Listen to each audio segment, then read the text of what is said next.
We were covering the story of Musa alayhi salam. So we're going to continue with that. The first portion, for those who've missed it, we were doing a recap. And remember we said that Allah Ta'ala sent how many messengers and prophets since the beginning of time? About how many? Sorry, wait, can you like... 125,000. About 124,000, more than that.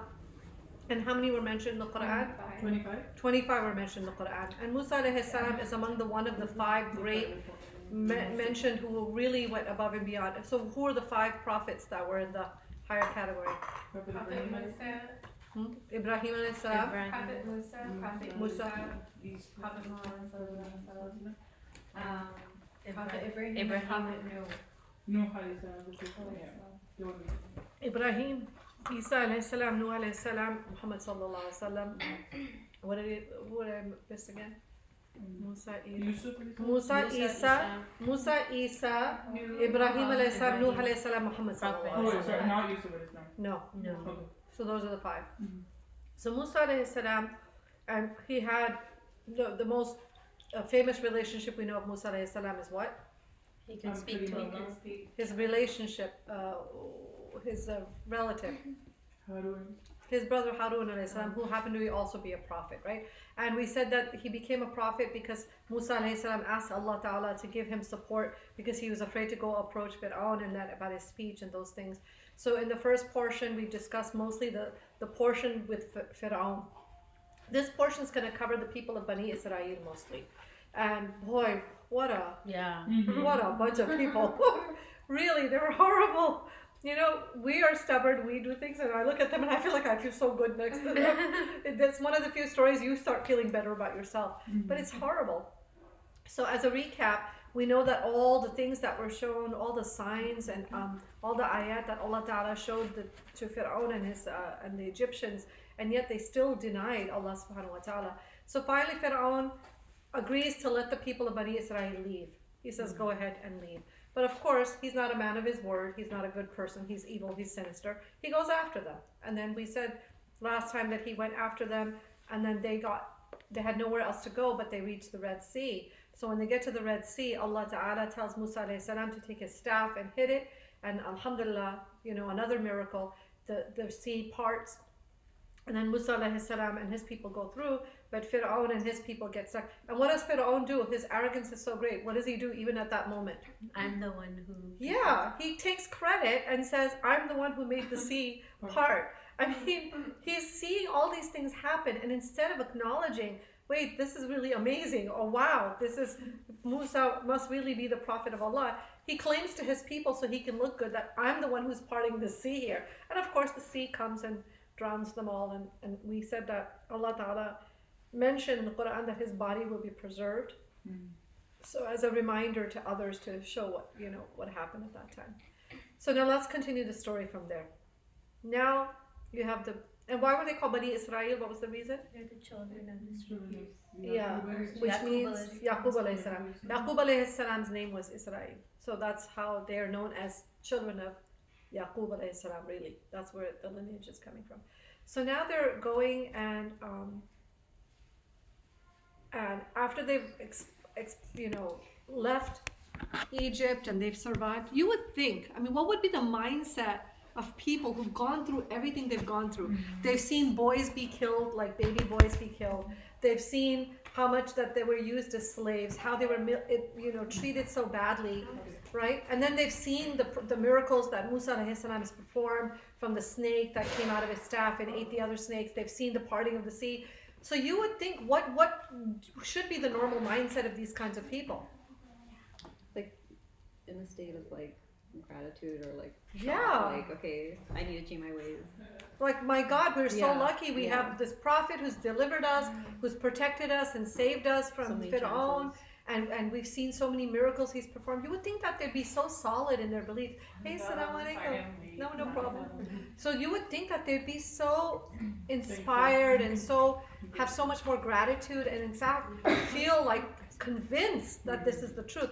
People are always looking for miracles, right? They want to see something that shows them, hey, this is it, this is the truth. They were shown stuff again and again, but did that help them? No. They are so arrogant and so deviant. So now they're heading out with Musa alayhi salam, and how many of them were there? So I'm going to ask a lot of questions today because you see who's done reading it kept up. No, I shouldn't say that. How many people, Bani Israel, were there roughly? What's reported? My go-to like- person. I'm sorry. Uh-huh. 600,000. Oh. There was a lot of them. There were about 600,000, over 600,000 Bani Israel who then went with Musa alayhi salam. I literally Okay. just got back when you knew that. And they were basically going to this area which towards Palestine, right? The important thing for us to remember is that, remember the Kaaba was built by which two people? Ibrahim alayhi salam, Ismail alayhi salam. Now, these people, Bani Israel, heading towards where Masjid al-Aqsa is. Which two people built Masjid al-Aqsa? Masjid al-Aqsa. That's in Jerusalem. Yaqub alayhi salam and Ishaq. Yeah. So the Kaaba was built by Ismail and Ibrahim alayhi salam. Yaqub alayhi salam and Ishaq alayhi salam. They are the ones who built Masjid al-Aqsa. That's what it says. Was Ishaq his nephew, son or nephew? Prophet Ibrahim's Yeah. son. Ishaq. So they were alive. It's during from that the same lineage. time. Huh? Prophet Isaac and Yaqub Yaqub alayhi salam were alive at the same time. Remember, the lifespan of Ibrahim alayhi salam is very Oh, long yeah, too, that's right? True. Because they're not like with the way we live, like we died 50 or 60 or 70. No, but the thing is, we should know that historically they're all coming from this lineage. So what with the places that we admire and worship, go to worship, are from these prophets. So now, after all of this has happened, unfortunately, human beings are human beings. Musa alayhi salam is commanded, after saving the people, the Bani Israel, to go to the mountain of Tur. Allah Ta'ala wants him to go there. And this is where now he gets revelation. This is what makes him distinguished from a prophet, and he becomes a messenger, right? So you guys know the difference between messengers and prophets. Prophets, there's so many countless prophets. Messengers, there's only specific people who got messages. We know 5 for sure, right? Which were the 5 that got revelation? Jesus. Name their books with the name of the prophet, if you Musa. can. So Musa alayhi salam got the Torah. Isa Islam Bible. got the Injil. Okay. Prophet. Muhammad sallallahu alaihi wasallam got the Quran. Dawood alayhi salam, Zabur. And then Ibrahim alayhi salam got something like Suhuf, right? something with S, I forgot. Injil, Quran. Yeah. Yes, the Suhuf, yeah. So those were the 5 who got revelation. So now Musa alayhi salam is going to be distinguished from other prophets because he's actually now called by Allah subhanahu wa ta'ala to go to Tur, and he gets revelation. This is what people say are the 10 commandments. Now there's a difference of opinion whether he only got like a couple of commandments or if he actually got the whole revelation. And some say no, he actually got several tablets. And that's what he was going to bring back to his people to let them know what Allah subhanahu wa ta'ala is. Now, one of the things that was important for us to note is that Allah Ta'ala called them away for 30 days and 30 nights. So the people, Bani Israel, knew that he is leaving and he's going to be gone for 30 days and 30 nights. So you would think, okay, what's 1 month after you've seen so much proof and so much everything? But it really was, it was a lot for them. And not only did he go away for 30 days and 30 nights, in fact, he ended up staying for 40 days, 40 nights. Why did that get extended? Anybody know? During the 30 days and 30 nights, Musa alayhi salam was fasting. So every day when he's fasting, you know what happens to your breath when you fast? You get a change in your odor and your breath smells. So on the last day, he decides he's not going to fast. That's it. So because his breath is changing. And when he approaches Allah subhanahu wa ta'ala, Allah Ta'ala questions why he stopped fasting. He mentions that. And Allah Ta'ala reminds him that the breath of the person who fasts is better than the smell of musk. So then he asks him for 10 more days. And that's why his stay gets extended. Okay? But I want you to understand one concept about Musa alayhi salam, that it's just like such a huge privilege he had. Rasul sallallahu alayhi wasallam also got to talk to Allah subhanahu wa ta'ala. But Musa alayhi salam got to talk to Allah Ta'ala frequently, like regularly. And he got that privilege that it wasn't just a one-time conversation. He had several conversations with Allah subhanahu wa ta'ala. Can you imagine going for 30 days, 30 nights, and you're in communication with Allah Ta'ala directly? You can't even imagine what that's like. If you've ever prayed in the middle of the night or early morning, or even during regular times, when you feel really like so at peace and you feel so in connection with Allah subhanahu wa ta'ala, you know what that feeling is like. Just thinking that, wow, I feel so close to Allah subhanahu wa ta'ala right now. When you put your head on the ground, and that's the closest position we can ever take, getting close to Allah subhanahu wa ta'ala. So when you're in sujood and you know there's nothing else between me and Allah subhanahu wa ta'ala, this is it. We don't go through priests, we don't go through rabbis, we don't go through imams, we don't need anybody to talk to Allah Ta'ala. This is our way of communicating with Him. So although we don't hear Him, we feel so special that we can actually do sujood and feel it feel that connection. So imagine what Musa alayhi salam felt, knowing that he could actually speak to Allah subhanahu wa ta'ala.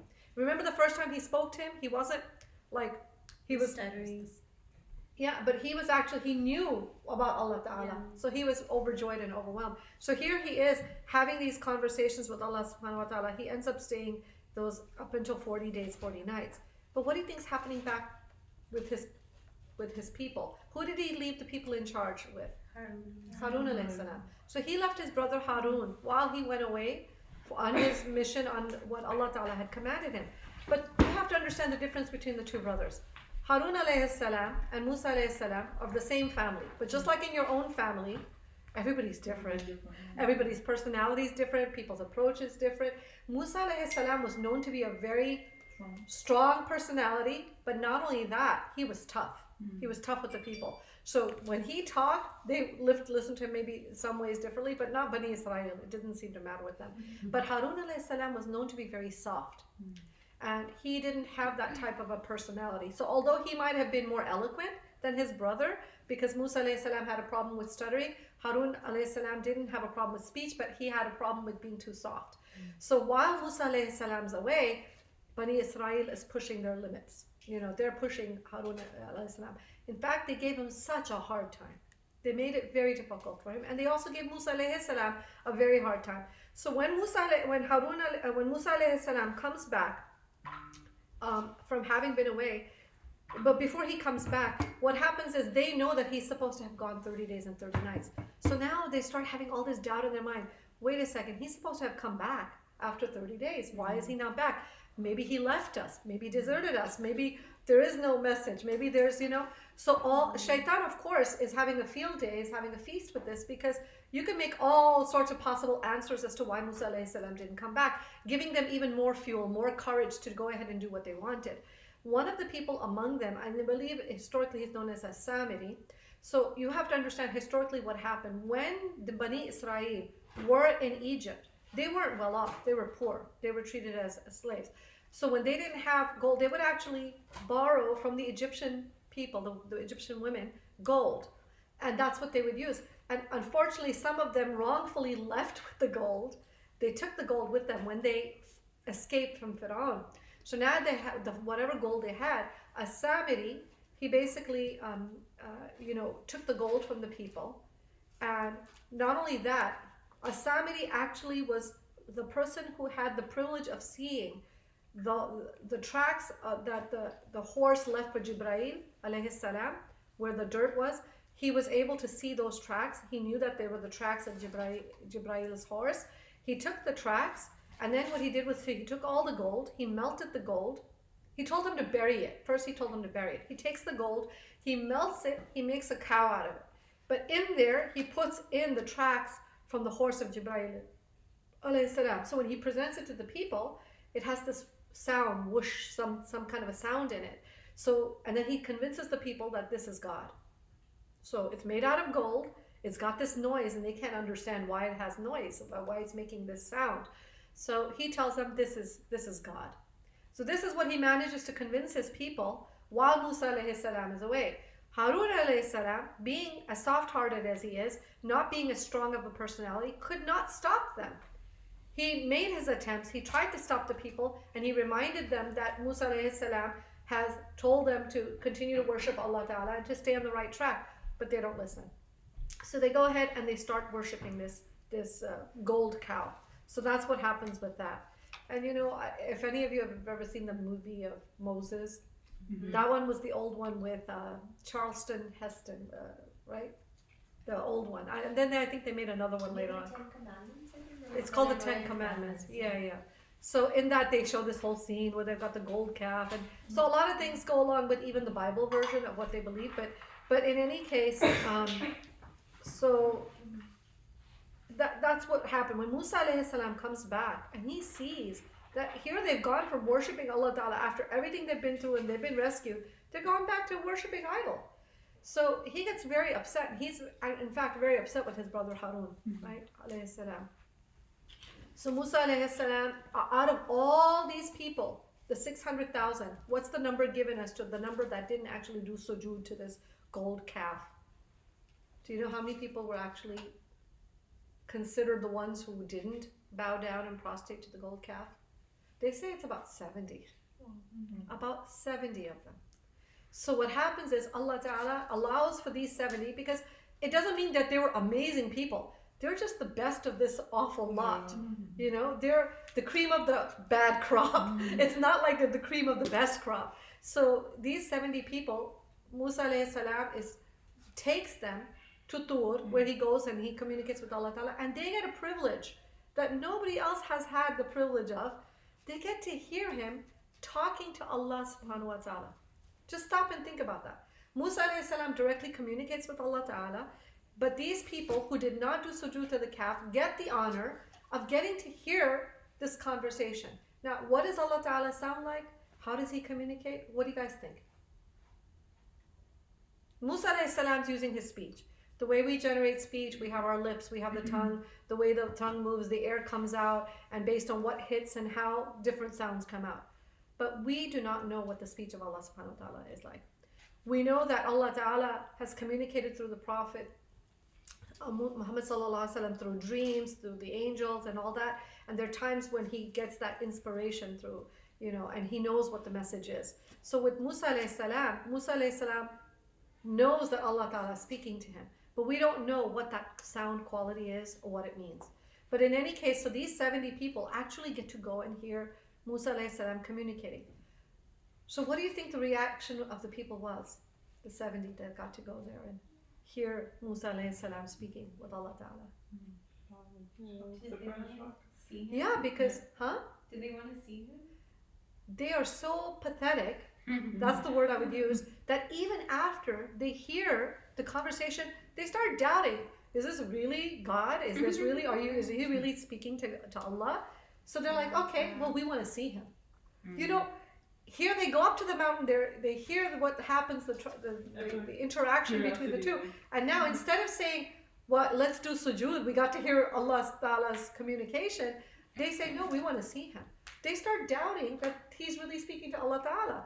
The same man who brought them through the Red Sea, parted it, had all the signs of the locusts came, the frogs came with the Pharaoh, all sorts of things happened. They've witnessed all this. They know the story of how his snake, his staff turned into a snake. And they're going to forget all of that stuff. They're going to forget every single miracle. And now when they're being told that they're hearing Allah Ta'ala's voice, now they're going to even doubt that he's speaking to Allah Ta'ala, right? The same man who could do all these miracles, he's making up the fact that he's speaking to Allah. Why? Where was all the other stuff coming from? So now they want to see Allah Ta'ala. And Allah Ta'ala Got upset. goes ahead, Got upset. Yeah, of course. But so they end up being killed. Because, They got resurrected, right? well, you're jumping ahead. So they get killed. But what happens is Allah Ta'ala then, what he does is he doesn't raise them all at once, but first he gets rid of them. Musa alayhi salam now has a dilemma. Here he has come back to his people who are so deviant, and they've all now started worshiping the calf, and the 70 that didn't, and who actually adhered to what they were supposed to, he's going to go back and tell his people, well, the 70 who were good and actually adhered got killed by Allah because Allah was upset with them.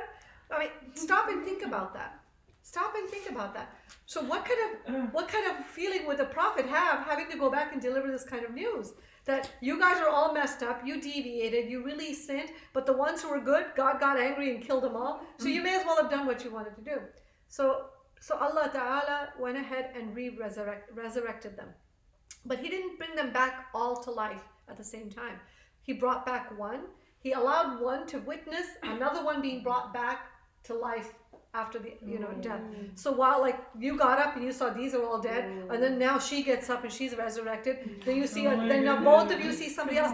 So like Allah Ta'ala is showing a sign. Number one, He had the power to just kill them, reminding them of His power. It just shows you the power of Allah Subhanahu wa Ta'ala. And then He's showing you that He can bring you back from the dead. And even that's not enough for these people. I mean, even that's not enough. Like, how much do you have to do?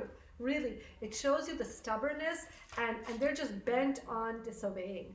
So basically, Allah Ta'ala shows them how He's brought them all to life. One of the things I forgot to mention was Bani Israel consistently kept rejecting message and sinning. When Musa alayhi salam comes back with the commandments from Allah Subhanahu wa Ta'ala, when he comes back with the revelation, what happened? Did they accept it? When he comes back and he says, I've been given revelation. They say that you didn't come back, and like basically thinking on him that it's because he came late or he didn't come. You know what they do? They're like, okay, we'll review it. And we're going to see what we want to take and what we don't want to take. Oh. So they basically tell him, in all their arrogance and stupidity, they tell him that we're going to review and decide what we're going to take from here, what we aren't. That was their response. It wasn't even like, oh, okay, alhamdulillah, you're back. Now we're going to accept what you brought us. So after this happens, so here they again being shown, and after this, Allah Ta'ala now tells Musa alayhi salam, you're going to go to the promised land. The land, the Ard Muqaddas, the holy land.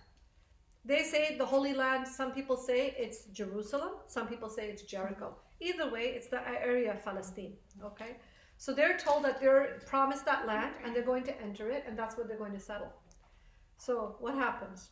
Do they go and are they happy that, wow, we finally have a place that's going to be our own? We've been kicked out in Egypt, we've been treated badly, we've survived all this. So instead of being appreciative and doing what they needed to do, they got worried and they didn't want to go in. Why were they worried? What was the requirement? What were they told to do? The food thing? They have to... No. They were told to fight the people who are living there currently. Oh. Okay? These people who lived in the promised land at that time were known as Jabbarin. The Jabbarin were very big, strong people, and they were known, they had a reputation for being very good fighters. So now, even though they're being told by Allah Ta'ala that they have victory, they're going to have this land and it's guaranteed, they don't want to go in, they don't want to fight these people. And then they're told, okay, fine. And then when Allah Ta'ala comes to know that they don't want to go and fight, He says, just go, you don't have to fight them. You'll be able to go and enter the land and it'll be yours. And they still don't want to go in. So you know what they tell Musa alayhi salam? You and your Lord, you go and you take care of, and and then we'll come. So again, the arrogance and the thing. And this is why, what happens next? When they don't want to go and fight, and then they don't even want to go in and take the promised land. What does Allah Ta'ala do? The plague. Huh? The plague. No, not a plague.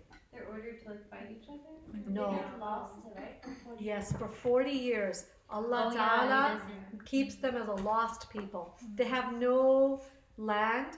They're not able to find any place to settle, any place to live at all. So they're just wandering. They become the wandering people. And we know this in history, that the Jews, the lineage of the Jews comes from this wandering people who have no homeland.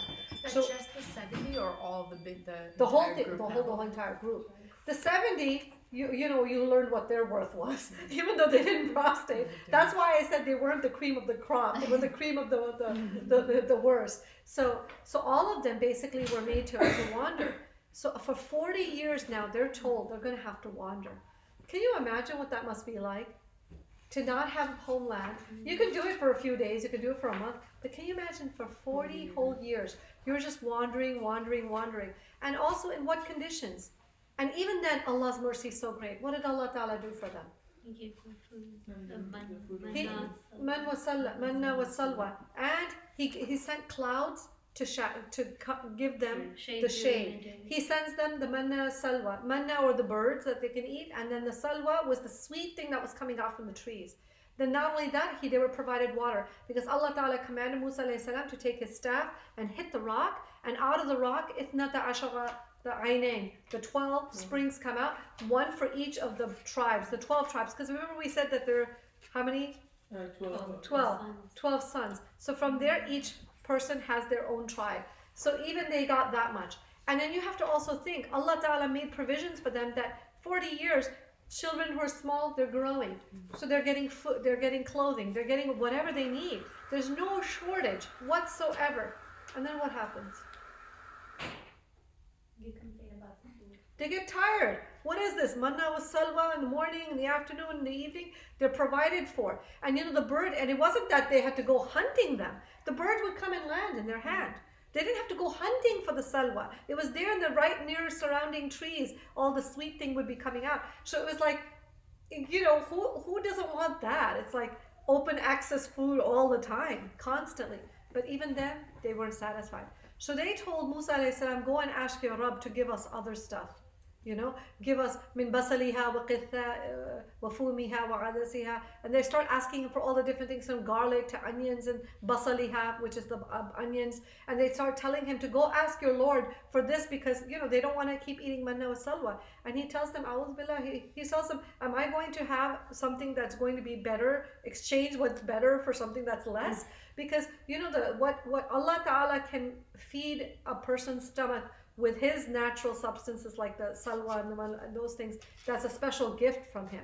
You can't compare that to the regular agriculture that we raise and we come up with. These things are coming directly as a gift from Allah subhanahu wa ta'ala. And even that they don't appreciate it and recognize. So that's what happens. So you see again and again, whether it was when he brought the revelation, whether he has them get to hear Allah subhanahu wa ta'ala. One of the other things that happened was when they said no to the revelation and they said, we're going to take what we want. What does Allah ta'ala do? What other miracle gets shown to them when they don't want to take all the commandments that came? The mountain in the sky that talks to them and tells them to take what's being given to them. And then they say, oh, okay. Then they accept it as revelation from Allah subhanahu wa ta'ala. So it's like every step of the way, no matter what's being shown to them, it's like you have to really push hard and try to prove it and prove it again, just to show that it's really from Allah subhanahu wa ta'ala. And I don't think anybody can argue that they didn't have ample evidence that Allah Ta'ala is powerful, that Allah Ta'ala is merciful, that Allah Ta'ala has done everything possible to help them keep them safe and escape, and providing them with every provision and showing them His greatness. And it didn't matter to them. It didn't matter to them. I don't even know where I am because my handwriting is so horrible. I was dribbling while I was between patients. So that's where we are. Now, after all of this happens, you have to realize the 600,000 that was originally there, over 40 years, you're going to have, what's naturally going to happen with the population in 40 years' time? It's going to increase. So your number's not going to be 600,000 anymore. And what else is going to happen over 40 years? Death as well. Huh? Death as well. Yeah. So the older people who had their stubbornness and who had their defiance, you would think that those people would be passing away, and the younger ones who are growing up now, you would hope that there's a better chance of them responding and having a more favorable view towards, Islam and worshiping Allah Ta'ala. Okay, so that's all the part about Bani Israel, but there's two things that now come out. There are two stories that we need to focus on. One is the story of the cow, and the other is the story of Qidr. Even though we mentioned that Yusuf alayhi salam has an entire surah where you talk about Yusuf alayhi salam. What was the unique thing about Musa alayhi salam throughout the Quran? What did we say was different? It's all It's all throughout. He's mentioned over 70 times, and we said he was one of the only prophets to have his life covered from all the way from his birth all the way through. So, but Baqarah is one of the surahs in the Quran that does give you some good detail of what happened with Musa alayhi salam, and it's referring to the Bani Israel. So, what happens? How do we get to the story of the Baqarah, of the cow? What happens? One of the leaders of Bani Israel gets killed, right? And what normally happens is you're supposed to do an investigation to find out who committed the murder and what happened, right? So they decide, in their, and it's very, the sarcasm and in their defiance, they decide, why should we try to figure out who killed this leader? Let's go ask Musa. He's from God. He gives us a lot of information. Let's go ask him, since he will be able to tell us, since he can communicate with Allah, he'll tell us who killed this person, right? So they go to him and they ask him, ask your Lord, regarding this matter. So what happens then? He asks them to find a cow and slaughter it. Yes. Now Musa But it has alayhi to be like salam a specific communicates cow. with Allah Ta'ala. Allah Ta'ala tells him to tell the people to go ahead and sacrifice a cow. And what is the explanation? Why would Allah Ta'ala tell them to sacrifice a cow when all they're asking for is, well, who killed the leader? Who killed? Because like back in the days they worshipped the cow, so Allah wanted to make sure they didn't have they're still not faithful to the cow, and since they worship the cow, they want to make sure they're not Okay. going to.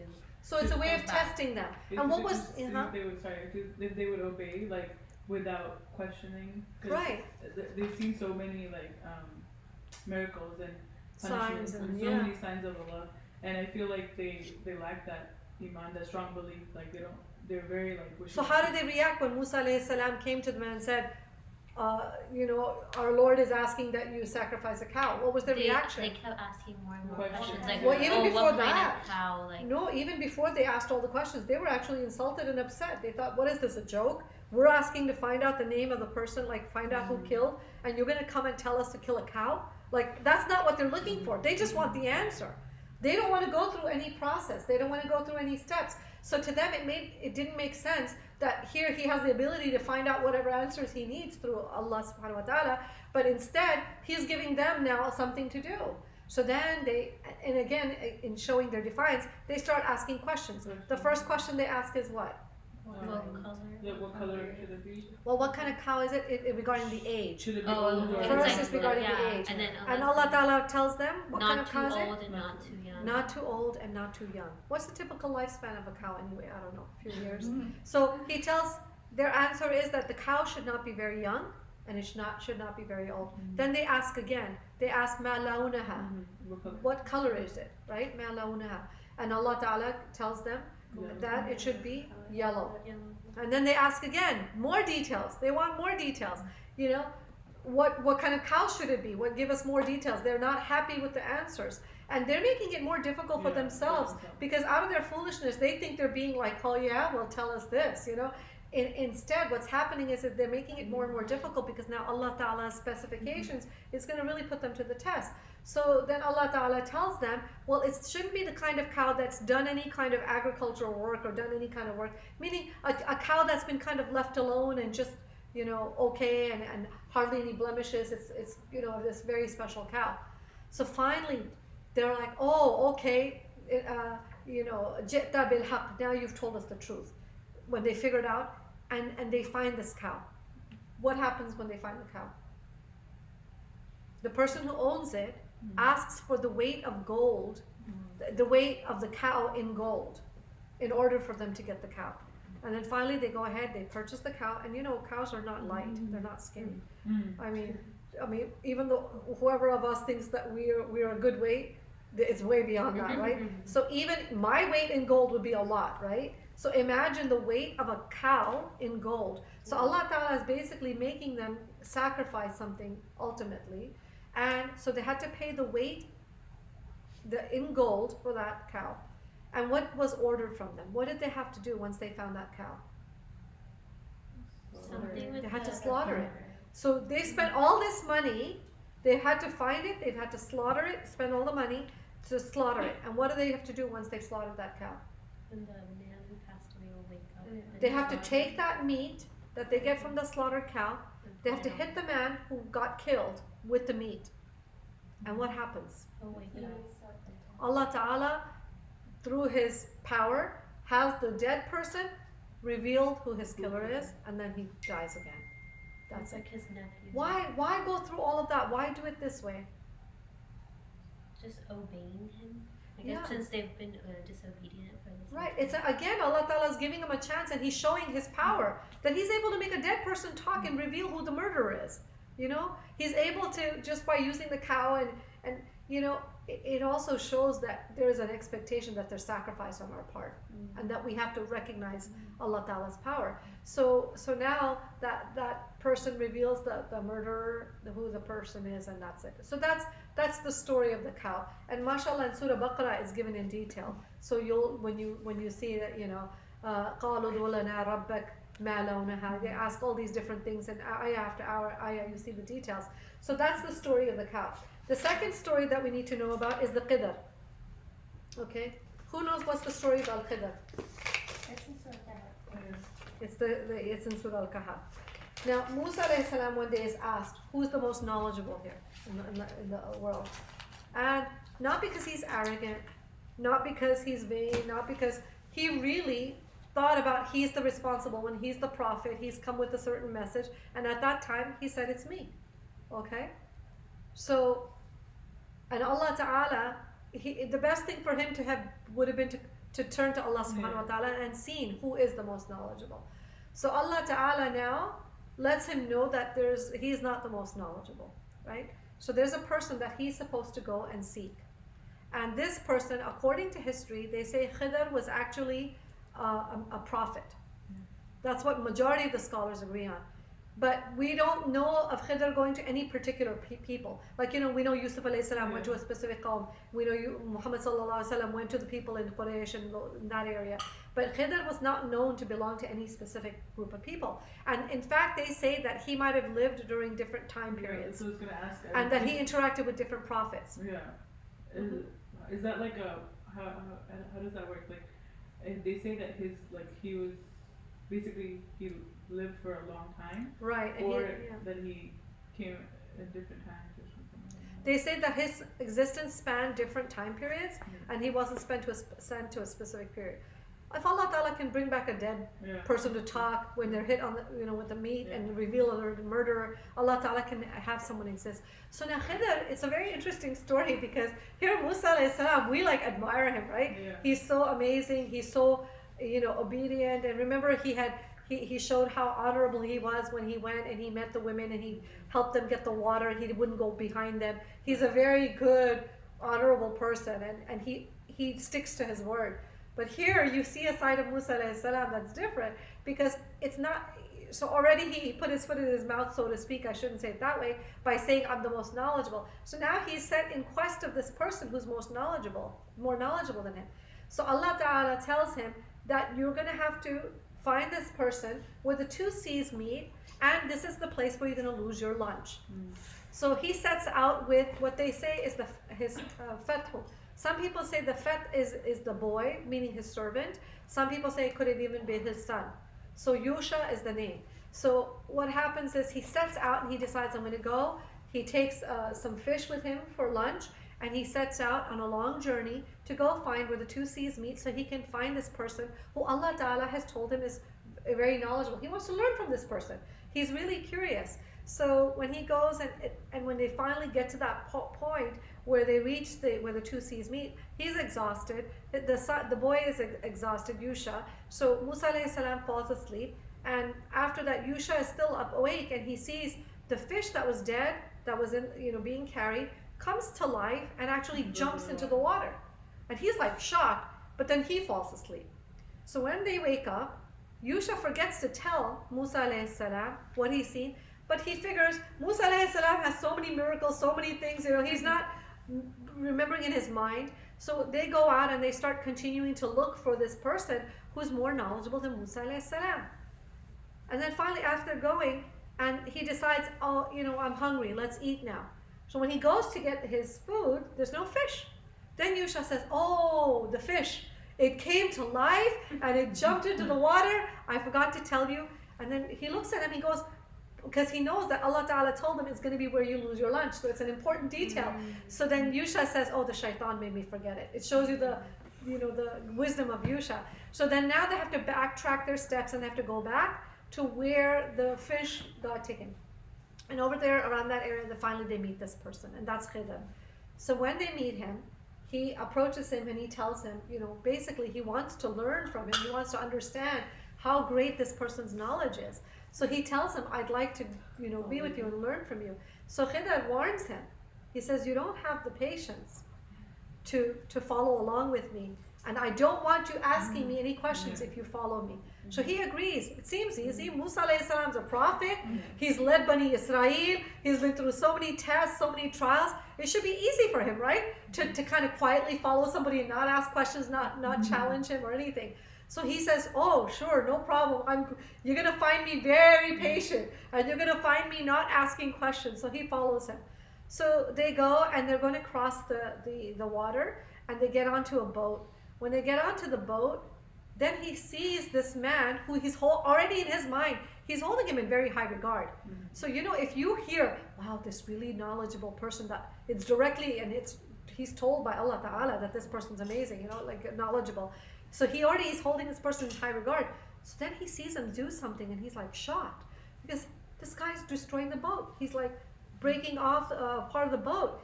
So he forgets what he told him, which is, I'm going to be patient and I'm not going to question and I'm not going to say anything. And he starts saying, hey, what are you doing? Why are you ruining the boat? Because the boat belongs to the people, and the people make their livelihood out of going to the sea and fishing and doing what they need to do, and they use it to get transportation, right? So he's like shocked. How could somebody who's so knowledgeable, who Allah Ta'ala has sent him in quest of, do such like what looks like such a horrible act? How could he be destructive? So basically Khidr tells him, I told you, you don't have the patience to follow along with me. And I told you not to question or challenge me. Then he apologizes. He said, okay, I'm sorry. I will not do this again. I will stay quiet, and I will, go ahead and not challenge or ask questions. So then they continue from there, from the boat.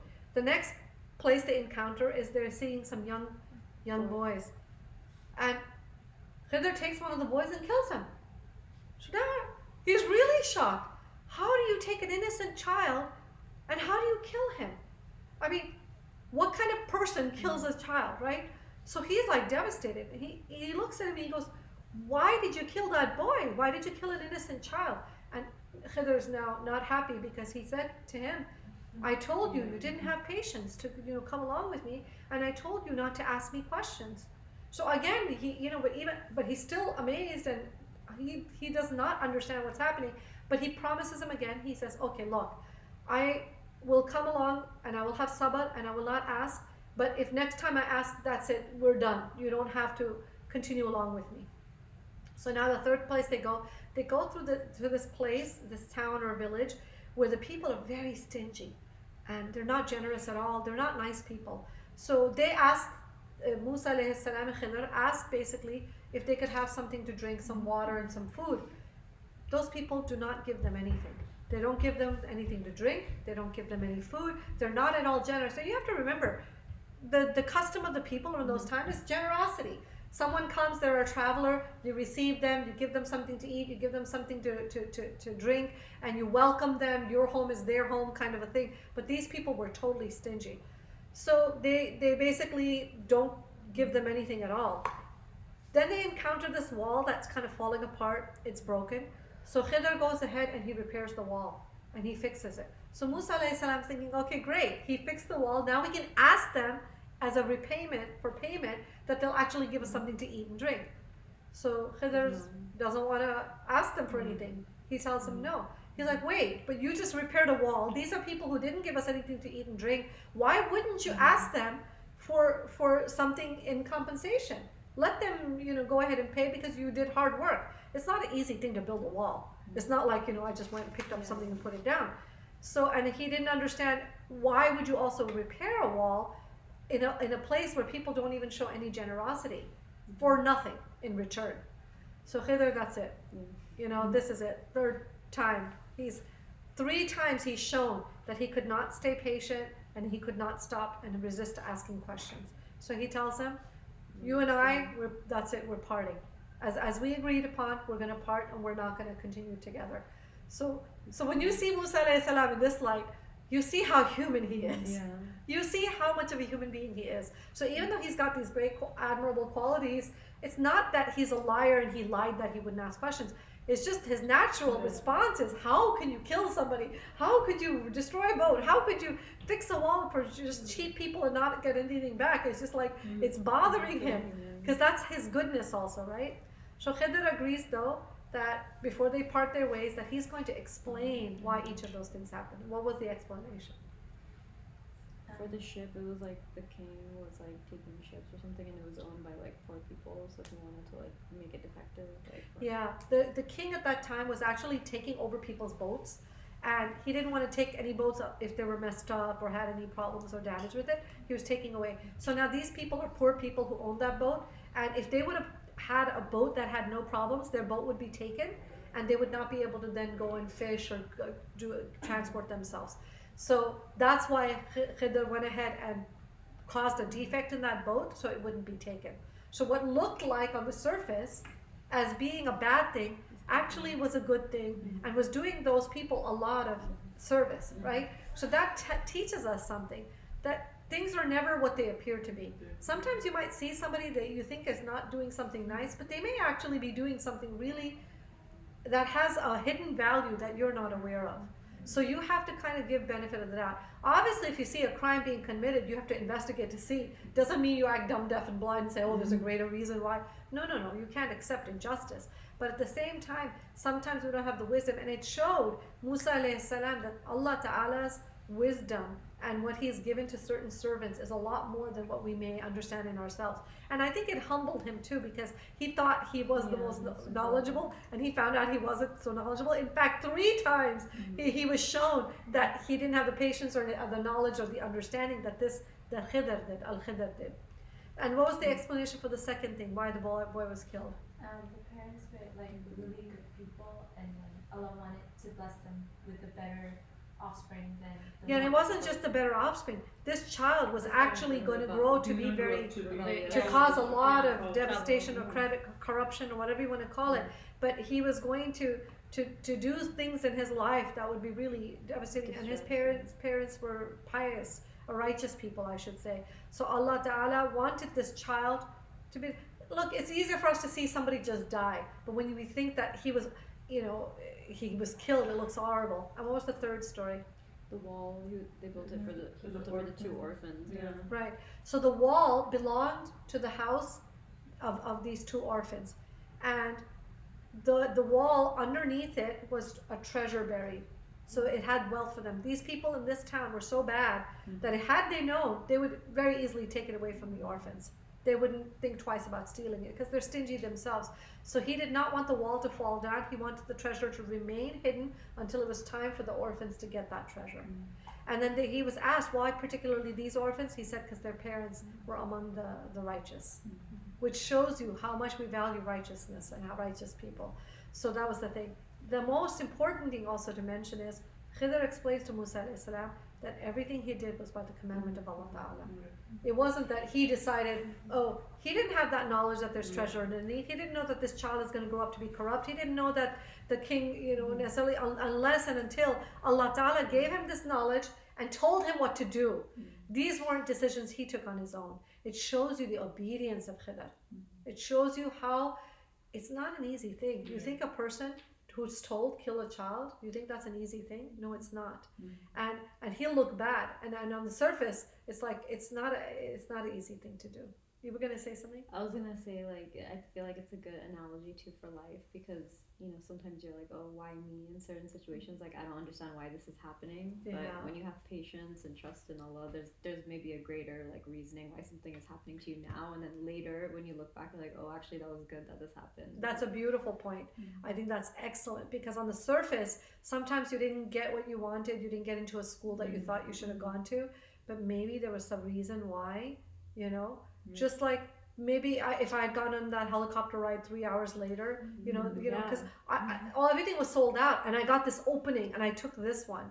It's just like everything happens. So sometimes we don't understand the wisdom behind what looks like is a bad thing, but is actually a better thing for you, inshallah, there. And if it's not here, you're not going to see that better thing here. It'll be in the akhirah.